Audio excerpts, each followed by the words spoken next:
Evlatlar, bu gördüğünüz İnegöl Kalesi'dir. Ondan sonra Bursa vardır. Onun ardında Konstantiniye ve ondan da sonra cümle cihan.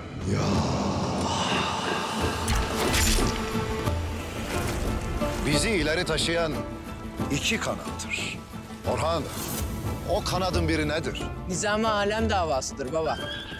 Alaaddin, o kanadın diğeri nedir diyesin hele. İlahi kelimetullah'tır baba.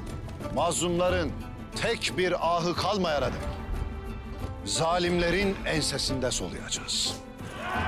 Ne seferimiz bitecek, ne cengimiz bitecek.